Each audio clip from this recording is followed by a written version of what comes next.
Rich dad poor dad. यह पैसों के बारे में अमीर लोग अपने बच्चों को ऐसा क्या सिखाते हैं जो गरीब और मध्यम वर्ग के माता पिता नहीं सिखाते। और यह बुक लिखी है रॉबर्ट टी कियोसाकी ने। प्रस्तावना बहुत ज़रूरत है। क्या स्कूल बच्चों को असली ज़िंदगी के लिए तैयार करता है? मेरे मम्मी डैडी कहते थे, मेहनत से पढ़ो और अच्छे नंबर लाओ, क्योंकि ऐसा करोगे तो एक अच्छी तनख्वाह वाली नौकरी मिल जाएगी। उनके जीवन का लक्ष्य यही था कि मेरी बड़ी बहन और मेरी कॉलेज की शिक्षा पूरी हो जाए। उनका मानना था कि अगर कॉलेज की शिक्षा पूरी हो गई तो हम जिंदगी में ज़्यादा कामयाब हो सकेंगे। जब मैंने 1976 में अपना डिप्लोमा हासिल किया, मैं फ्लोरिडा स्टेट यूनिवर्सिटी में अकाउंटिंग में ऑनर्स के साथ ग्रेजुएट हुई और अपनी कक्षा में काफ़ी ऊंचे स्थान पर रही, तो मेरे मम्मी डैडी का लक्ष्य पूरा हो गया था। यह उनकी ज़िंदगी की सबसे बड़ी उपलब्धि थी।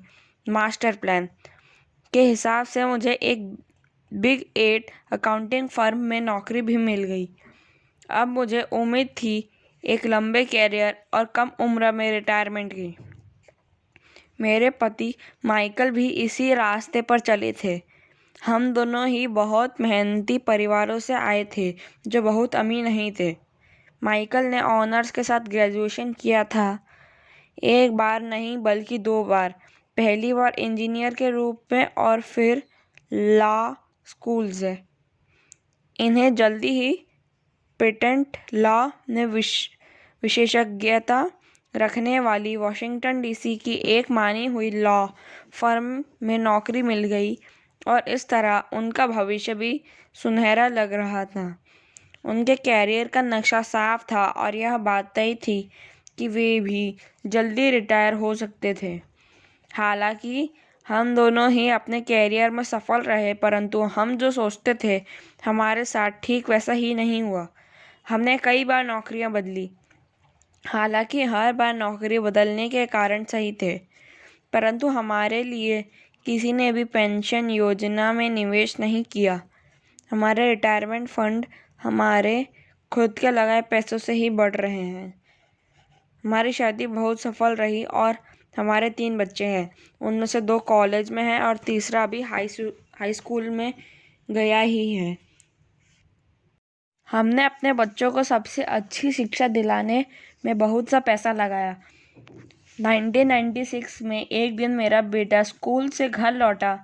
स्कूल में उसका मोह भंग हो गया था। वह पढ़ाई से उब चुका था। मैं उन विषयों को पढ़ने में इतना ज़्यादा समय क्यों बर्बाद करूं जो असल ज़िंदगी में मेरे कभी काम नहीं आएंगे। उसने विरोध किया। बिना सोचे विचार ही मैंने जवाब दिया, क्योंकि अगर तुम्हारे अच्छा नंबर नहीं आए तो तुम कभी कॉलेज नहीं जा पाओगे, चाहे मैं कॉलेज जाऊं या ना जाऊं। उसने जवाब दिया, मैं अमीर बनकर दिखाऊंगा। अगर तुम कॉलेज में ग्रेजुएट नहीं होगे तो तुम्हें कोई अच्छी नौकरी नहीं मिलेगी। मैंने एक माँ की तरह चिंतित और आतंकित होकर कहा, बिना अच्छी नौकरी के तुम किस तरह अमीर बनने के सपने देख सकते हो। मेरे बेटे ने मुस्कुराकर अपने सिर को बोरियत भरे अंदाज में हिलाया। हम यह चर्चा पहले भी कई बार कर चुके थे। उसने अपने सिर को झुकाया और अपनी आंखें घुमाने लगा। मेरी समझदारी भरी सलाह एक बार फिर उसके कानों में भीतर नहीं गई थी। हालांकि वह स्मार्ट और प्रबल इच्छा शक्ति वाला युवक था, परंतु वह नम्र और शालीन भी था। मम्मी, उसने बोलना शुरू किया और भाषण सुनाने की बारी अब मेरी थी। समय के साथ चलिए, अपने चारों तरफ देखिए। सबसे अमीर लोग अपनी शिक्षा के कारण इतने अमीर नहीं बने हैं। माइकल जॉर्डन और मैडोना को देखो। यहाँ तक कि बीच में ही हार्वर्ड छोड़ देने वाले बिल गेट्स ने माइक्रोसॉफ्ट कायम किया। आज वे अमेरिका के सबसे अमीर व्यक्ति हैं और कभी उनकी उम्र भी 30 से 40 के बीच में ही है। और उस बेसबॉल पिचर के बारे में तो आपने सुना ही होगा, जो हर साल $40 लाख से ज़्यादा कमाता है, जबकि उस पर दिमागी तौर पर कमज़ोर होने का लेबल लगा हुआ है। हम दोनों काफ़ी समय तक चुप रहे। अब मुझे यह समझ में आने लगा था कि मैं अपने बच्चे को वही सलाह दे रही थी जो मेरे माता पिता ने मुझे दी थी। हमारे चारों तरफ की दुनिया बदल रही थी, परंतु हमारी सलाह नहीं बदली थी। अच्छी शिक्षा और अच्छे ग्रेड हासिल करना अब सफलता की गारंटी नहीं रह गई थे, और हमारे बच्चों के अलावा यह बात किसी की समझ में नहीं आई थी। मम्मी, उसने आगे कहा, मैं आपकी और डैडी की तरह कड़ी मेहनत नहीं करना चाहता। आपको काफ़ी पैसा मिलता है और हम एक शानदार मकान में रहते हैं जिसमें बहुत से कीमती सामान है। अगर मैं आपकी सलाह मानूंगा तो मेरा हाल भी आपकी ही तरह होगा। मुझे भी ज़्यादा मेहनत करनी पड़ेगी ताकि मैं ज़्यादा टैक्स भर सकूं और कर्ज में डूब जाऊं। वैसे भी आज की दुनिया में नौकरी की सुरक्षा बची नहीं है। मैं यह जानता हूँ कि छोटे और सही आकार की फर्म कैसी होती है। मैं यह भी जानता हूँ कि आज के दौर में कॉलेज के स्नातकों को कम तनख्वाह मिलती है, जबकि आपके ज़माने में उन्हें ज़्यादा तनख्वाह मिला करती थी। डॉक्टरों को देखिए, वे अब उतना पैसा नहीं कमाते जितना पहले कभी कमाया करते थे। मैं जानता हूँ कि मैं रिटायरमेंट के लिए सामाजिक सुरक्षा या कंपनी पेंशन पर भरोसा नहीं कर सकता। अपने सवालों के मुझे नए जवाब चाहिए। वह सही था, उसने नए जवाब चाहिए थे, और मुझे भी।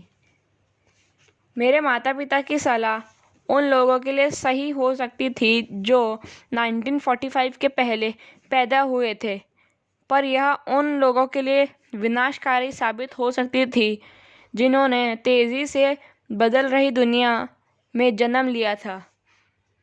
अब मैं अपने बच्चों को यह सीधी सी बात नहीं कह सकती थी, स्कूल जाओ, अच्छे ग्रेड हासिल करो और किसी सुरक्षित नौकरी की तलाश करो।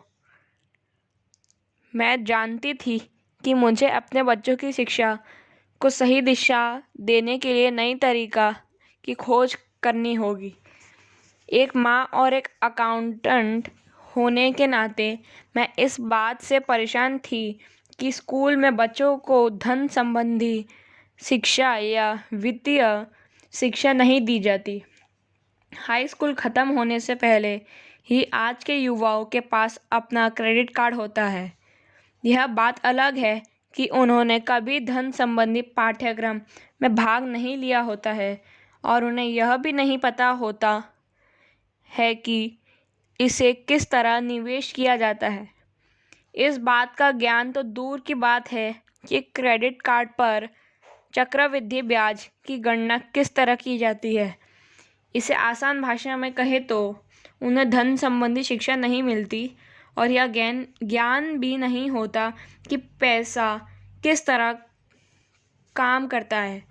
इस तरह वे उस दुनिया का सामना करने के लिए कभी तैयार नहीं हो पाते जो उनका इंतज़ार कर रही है। एक ऐसी दुनिया जिसमें बचत से ज़्यादा महत्व खर्च को दिया जाता है। जब मेरा सबसे बड़ा बेटा कॉलेज के शुरुआती दिनों में अपने क्रेडिट कार्ड को लेकर कर्ज में डूब गया तो मैंने उसके क्रेडिट कार्ड को नष्ट करने में उसकी मदद की।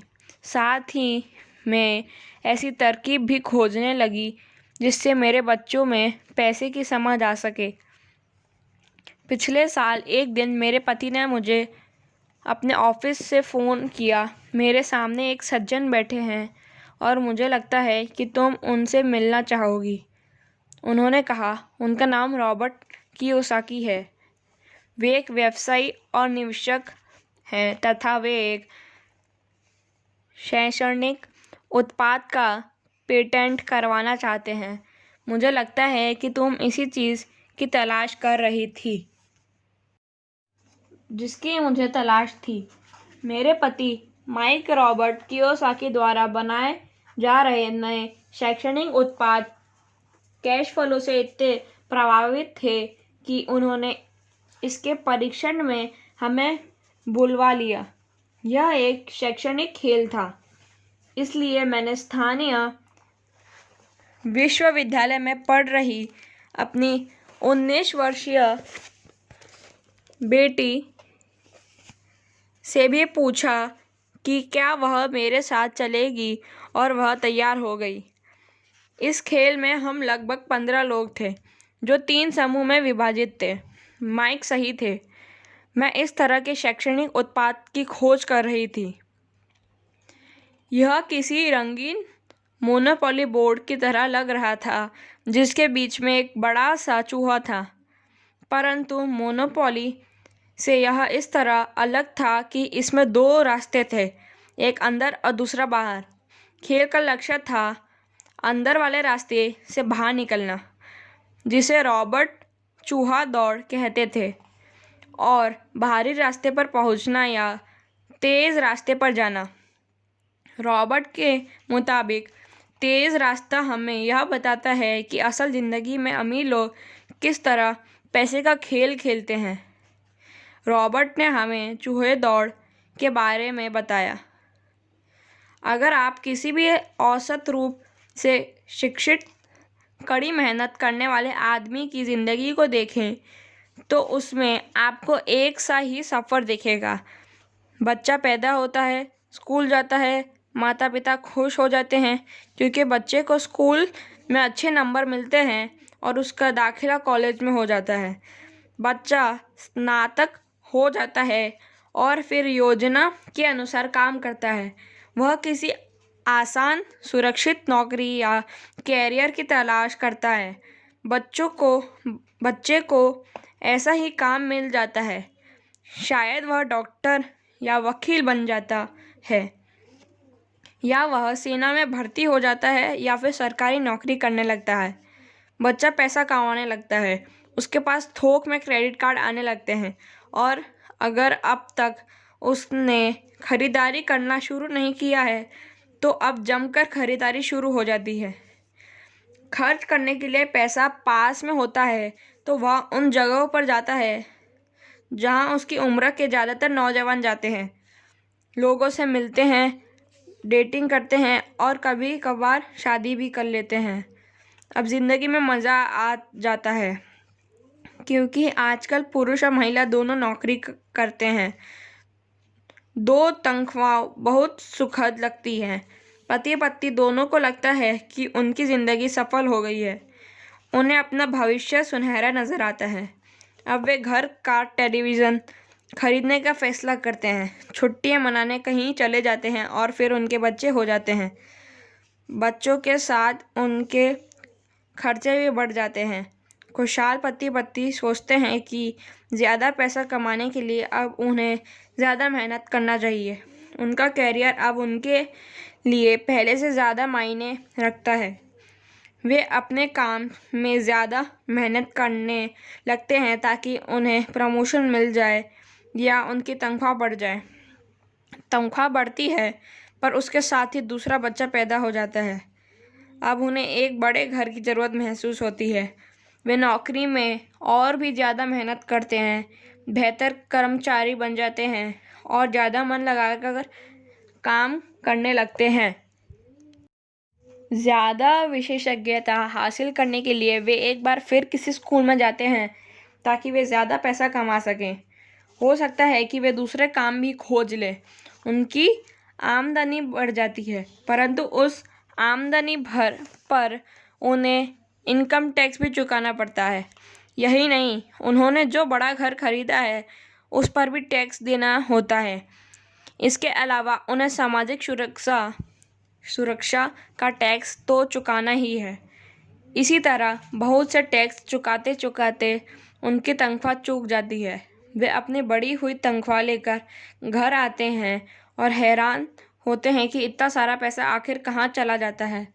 भविष्य के लिए बचत के हिसाब से वे कुछ म्यूचुअल फंड भी खरीद लेते हैं और अपने क्रेडिट कार्ड से घर का किराना खरीदते हैं।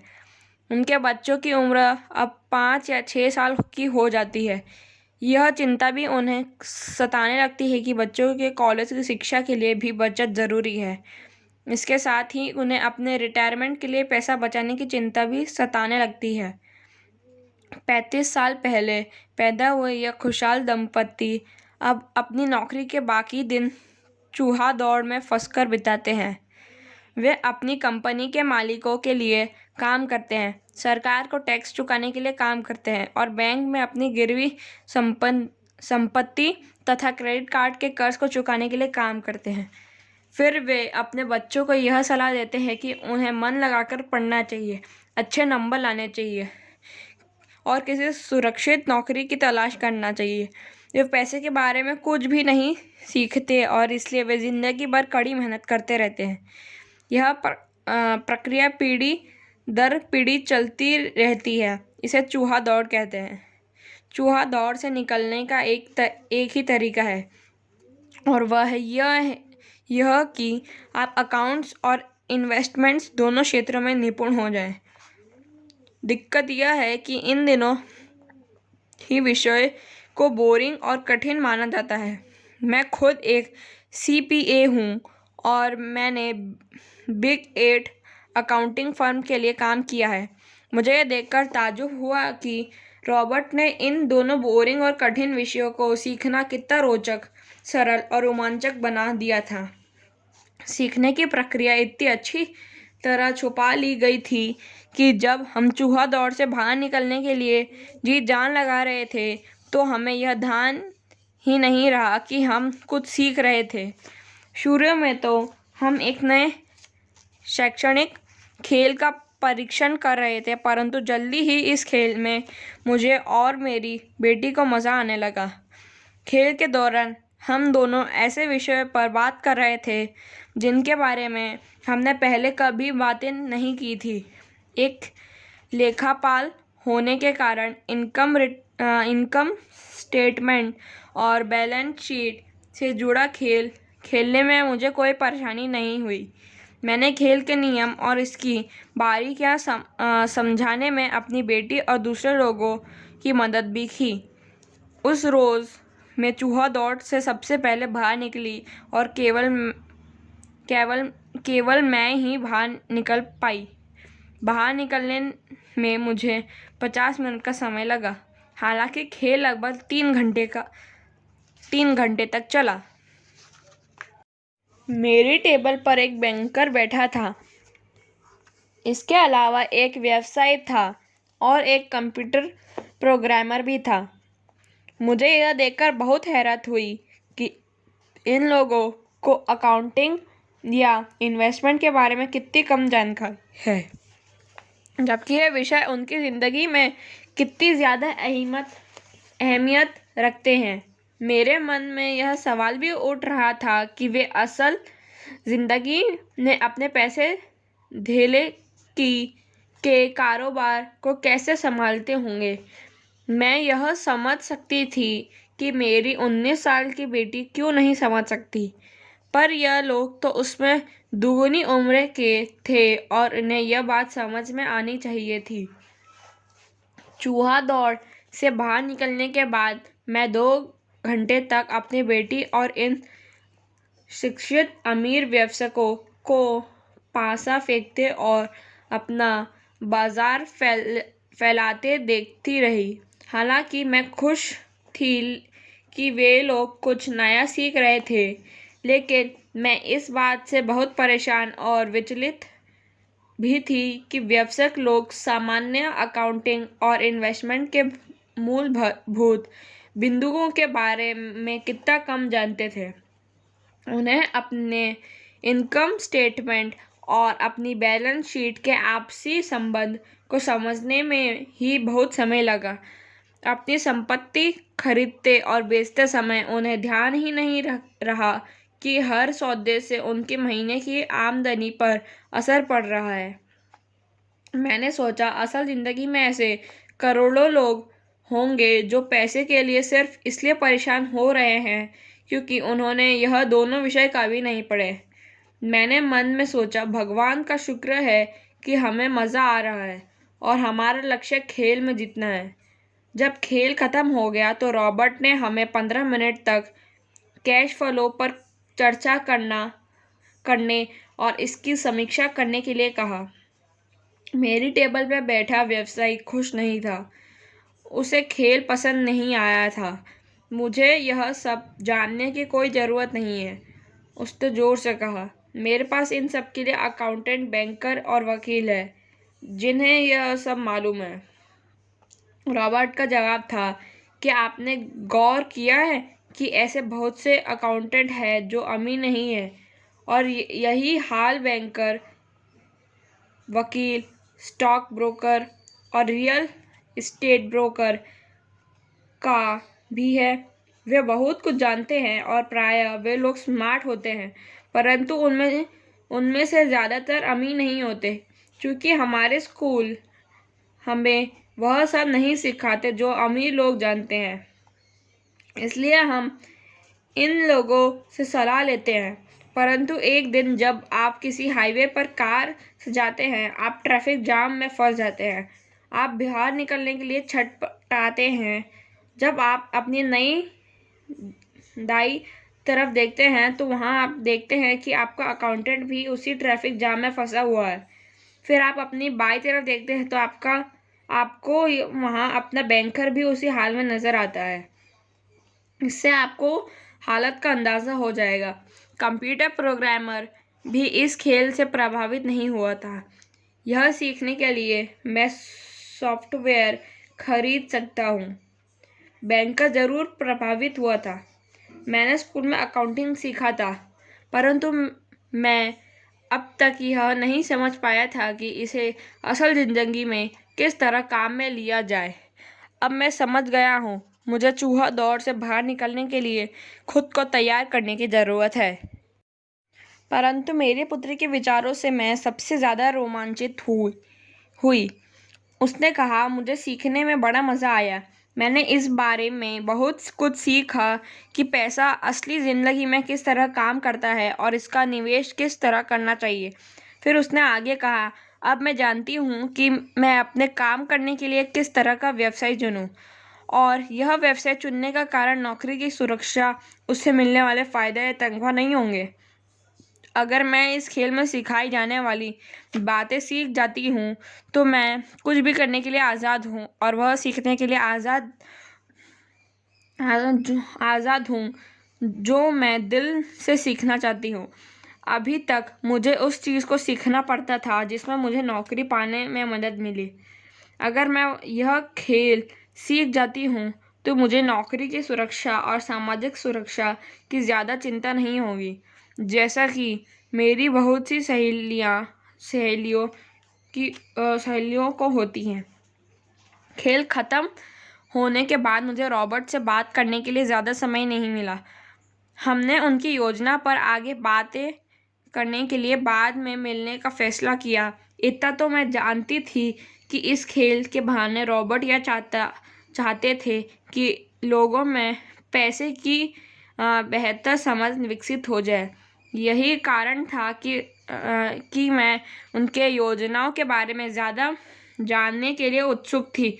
मेरे पति और मैंने रॉबर्ट और उनकी पत्नी के साथ अगले हफ्ते डिनर मीटिंग रख ली। हालांकि यह हमारा पहला सामाजिक मेल जोल था, फिर भी हमें ऐसा महसूस हो रहा था जैसे हम एक दूसरे को बरसों से जानते हों। हमने पाया कि हमें बहुत सी बातें एक जैसी हैं। हमने बहुत से विषयों पर बातें की, खेलों, नाटकों, रेस्तराओं और सामाजिक आर्थिक विषयों पर। हमने बदलती हुई दुनिया के बारे में भी बातें की। हमने इस मुद्दे पर बहुत समय तक विचार किया कि ज़्यादातर अमेरिकी कैसे अपने रिटायरमेंट के लिए बहुत कम पैसा बचा पाते हैं या बिल्कुल भी नहीं बचा पाते। हमने सामाजिक सुरक्षा और मेडिकेयर की लगभग दिवालिया हालत पर भी विचार किया। क्या हमारे बच्चों को 7.5 करोड़ वृद्ध लोगों के रिटायरमेंट के लिए टैक्स चुकाना होगा?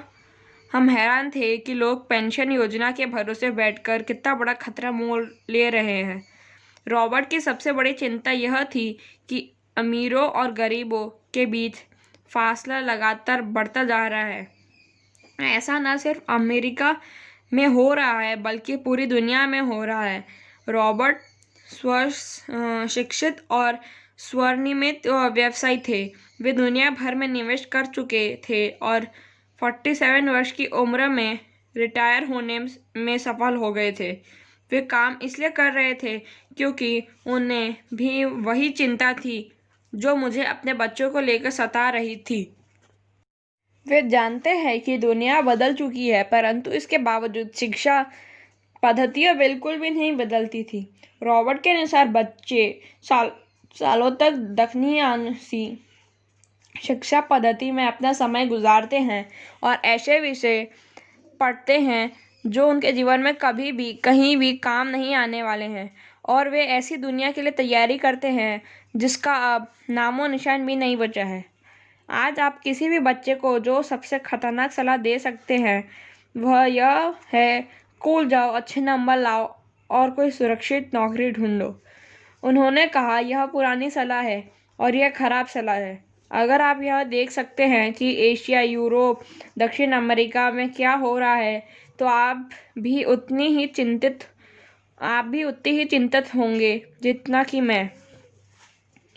रॉबर्ट के अनुसार यह बुरी सलाह है, क्योंकि अगर आप चाहते हैं कि आपके बच्चे का भविष्य आर्थिक रूप से सुरक्षित हो, तो आप पुराने नियमों के सारे नए खेल को नहीं खेल सकते।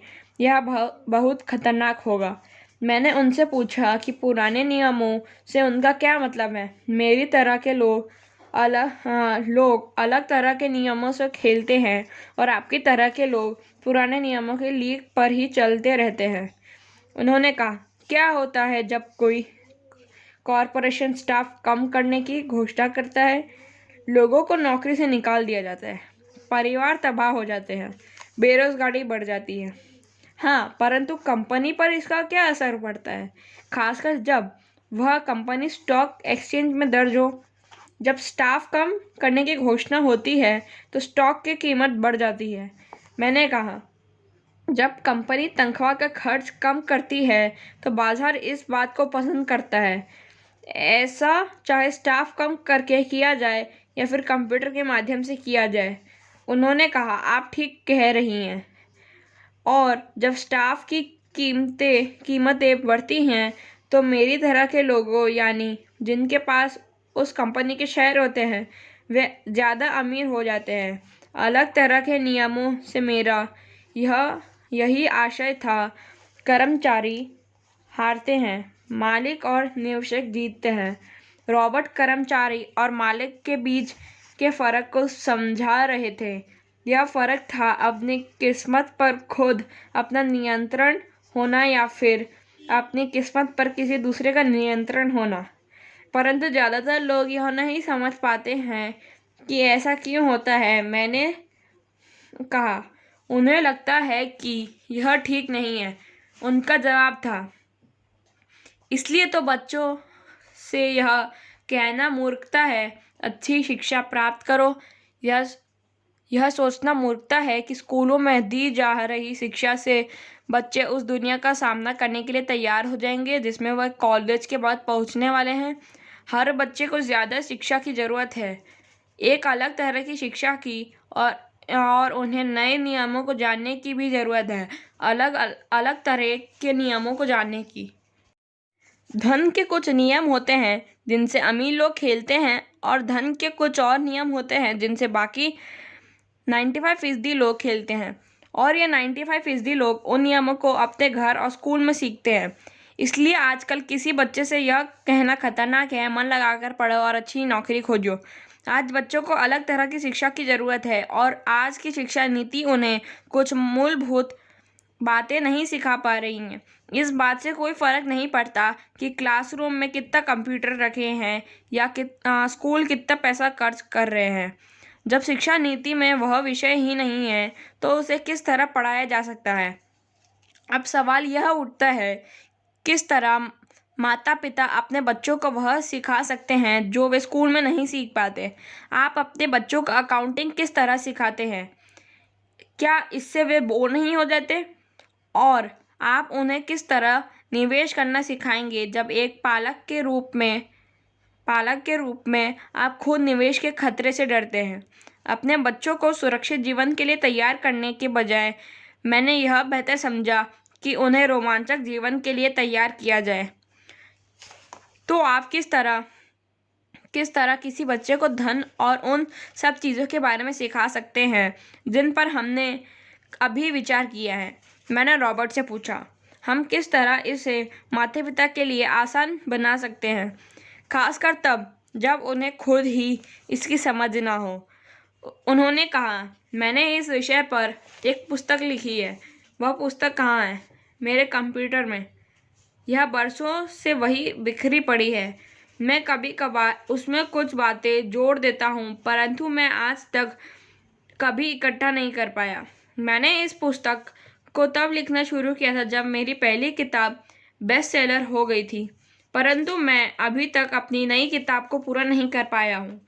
यह अभी भी खंडों में है और यह पुस्तक निश्चित रूप से खंडों में ही थी। उन बेतरतीब खंडों को पढ़ने के बाद मैंने यह फैसला किया कि पुस्तक निश्चित रूप से बेहतरीन थी और समाज में इसकी बहुत ज़रूरत थी, खासकर ऐसे समय में जब दुनिया तेज़ी से बदल रही थी। हम दोनों तत्काल इस निर्णय पर पहुंचे कि मैं रॉबर्ट की पुस्तक में सह लेखक बन जाऊं। मैंने उनसे पूछा कि उनके विचार से किसी बच्चे को कितनी वित्तीय शिक्षा की ज़रूरत होती है। उन्होंने कहा कि यह बच्चे पर निर्भर करता है। अपने बचपन में ही उन्होंने यह जान लिया था कि वे अमीर बनना चाहते थे और उन्हें एक ऐसे पिता स्वरूप व्यक्ति मिल गए थे जो अमीर थे और जो उसका मार्गदर्शन करने की इच्छुक भी थे। रॉबर्ट का कहना था कि शिक्षा भी सफलता की नींव है। जिस तरह स्कूल में सीखी गई बातें बहुत महत्वपूर्ण होती है, उसी तरह धन संबंधी समझ और बोलने की कला भी महत्वपूर्ण होती है। आगे की कहानी रॉबर्ट के 2 डैडियों के बारे में है, जिनमें से एक अमीर है और दूसरे गरीब। इनके जरिए रॉबर्ट उन रहस्यों को बताएंगे जो उन्हें अपने जीवन में सीखे हैं। दोनों डैडियों के बीच का अंतर एक खास बात उजागर करता है। इस पुस्तक को मैंने बढ़ाया है, इसमें से कुछ जोड़ा और घटाया है और इसे व्यवस्थित करने का काम किया है। जो अकाउंटेंट इस पुस्तक को पढ़े, उनसे मेरा यही कहना है कि वे अपनी किताबी ज्ञान को एक तरफ रख दें और अपने दिमाग में रॉबर्ट के सिद्धांतों को घुस जाने दें। हालांकि उनमें से कई सिद्धांत पहली नज़र में गलत लगेंगे। अकाउंट्स के सिद्धांतों की बुनियादी बातों को चुनौती देते लगेंगे, परंतु यह याद रखें कि वे एक महत्वपूर्ण दृष्टि देते हैं कि किस तरह सच्चे निवेशक अपने निवेश के फैसलों का विश्लेषण करते हैं। जब हम अपने बच्चों को स्कूल जाने, मेहनत से पढ़ने और अच्छी नौकरी पाने की सलाह देते हैं, तो अक्सर हम ऐसा सांस्कृतिक आदतों के कारण करते हैं। ऐसा करना हमेशा सही चीज़ मानी गई है। जब मैं रॉबर्ट से मिली तो उनके विचारों ने शुरू में तो मुझे चौंका दिया। 2 डैडियों के साथ पले बड़े रॉबर्ट के सामने 2 अलग अलग लक्ष्य होते थे। उनके पढ़े लिखे डैडी और उन्हें कॉरपोरेशन में नौकरी करने की सलाह देते थे। उनके अमीर डैडी उन्हें कॉरपोरेशन का मालिक बनाने की सलाह देते थे। दोनों ही कामों में शिक्षा की ज़रूरत थी, परंतु पढ़ाई के विषय बिल्कुल अलग अलग थे। पढ़े लिखे डैडी रॉबर्ट को स्मार्ट बनने के लिए प्रोत्साहित करते थे। अमीर डैडी रॉबर्ट को यह जानने के लिए प्रोत्साहित करते थे कि किस तरह स्मार्ट लोगों की सेवाएं ली जाए। 2 डैडियों के होने से कई समस्या भी पैदा हुई। रॉबर्ट के असली डैडी हवाई राज्य में शिक्षा प्रमुख थे। जब रॉबर्ट 16 साल के हुए तो उन्हें इस बात की कोई खास चिंता नहीं सता रही थी। अगर तुम्हें अच्छा नंबर नहीं मिलते तो तुम्हें कोई अच्छी नौकरी नहीं मिलेगी। वे पहले से ही जानते थे कि उनके करियर का लक्ष्य था कॉरपोरेशन का मालिक बनना, न कि उसमें नौकरी करना। सच तो यह है कि अगर कोई स्कूल में समझदार और मेहनती परामर्शदाता नहीं मिला होता तो रॉबर्ट कभी कॉलेज भी नहीं गए होते। वे इस बात को मानते हैं। वे दौलत कमाने के लिए बेताब थे, परंतु वे आखिरकार मान ही गए कि कॉलेज की शिक्षा से भी उन्हें फायदा हो सकता है। दरअसल इस पुस्तक में दिए गए विचार शायद बहुत से माता पिताओं के क्रांतिकारी और अतिशयोक्तिपूर्ण लगेंगे। कई लोगों को तो अपने बच्चों को स्कूल में रखने में ही काफ़ी मेहनत करनी पड़ रही है, परंतु बदलते हुए समय को देखते हुए हमें नए और जोखिम भरे विचारों की तरफ ध्यान देने की ज़रूरत है। अपने बच्चों को कर्मचारी बनाने की सलाह देने का मतलब यह है कि हम उन्हें ज़िंदगी भर अपनी खून पसीने की कमाई से इनकम टैक्स और भी न जाने कितना टैक्स चुकाने की सलाह देते हैं, और इसके बाद भी पेंशन की कोई गारंटी नहीं होती।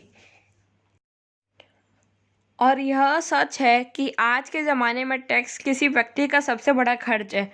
हकीकत में ज़्यादातर परिवार तो जनवरी से आधी मई तक सिर्फ अपना टैक्स चुकाने के लिए ही सरकार की नौकरी करते हैं। आज नए विचारों की बहुत ज़रूरत है और यह पुस्तक हमें नए विचार देती है। रॉबर्ट का दावा है कि अमीर लोग अपने बच्चों को अलग तरह की शिक्षा देते हैं। वे अपने बच्चों को घर पर सिखाते हैं, डिनर टेबल पर। हो सकता है कि यह विचार वे न हो जिन पर आप अपने बच्चों के साथ बातें करते हो, परंतु उन पर नज़र डालने के लिए धन्यवाद। और मैं आपको सलाह देती हूँ कि आप खोज करते रहें। एक माँ और एक CPA होने के नाते मैं तो यही सोचती हूँ कि अच्छे नंबर लाना और एक बढ़िया नौकरी पा लेना एक पुराना विचार है। हमें अपने बच्चों के लिए नए तरह के विचार देने होंगे। हमें उन्हें अलग तरह की शिक्षा देनी होगी। शायद हम अपने बच्चों को यह सिखाएं कि अच्छे कर्मचारी होने के साथ साथ वे अपना खुद का निवेश कॉरपोरेशन भी खोल सकें। दोनों का यह तालमेल बढ़िया रहेगा। एक माँ होने के नाते मुझे उम्मीद है कि यह पुस्तक सभी अभिभावकों के लिए फ़ायदेमंद होगी। रॉबर्ट लोगों को यह बताना चाहते हैं कि कोई भी व्यक्ति अगर ठान ले तो अमीर बन सकता है। अगर आप एक माली या गेटकीपर है या पूरी तरह बेरोजगार हैं तो भी आप में खुद को और अपने परिवार के लोगों को धन संबंधी बातें सिखाने की काबिलियत है। यह याद रखें कि धन संबंधी बुद्धि वह दिमागी तरीका है जिसमें हम अपने धन संबंधी समस्या को सुलझाते हैं। आज हम ऐसे विश्वव्यापी तकनीकी परिवर्तनों का सामना कर रहे हैं जिनका सामना हमने आज से पहले कभी नहीं किया। किसी के पास भी खुद की पुड़िया नहीं है, परंतु एक बात तय है, ऐसे परिवर्तन हमारे सामने आने वाले हैं जो हमारे यथार्थ से परे हैं। कौन जाने भविष्य हमारे लिए क्या लाता है, पर जो भी हो हमारे पास दो मूलभूत विकल्प मौजूद हैं। या तो हम सुरक्षा की राह पर चले या फिर हम स्मार्ट बनकर खुद को धन संबंधी क्षेत्रों में शिक्षित करें और अपने बच्चों की धन संबंधी प्रतिभा को भी जागृत करें। Sharon lateral.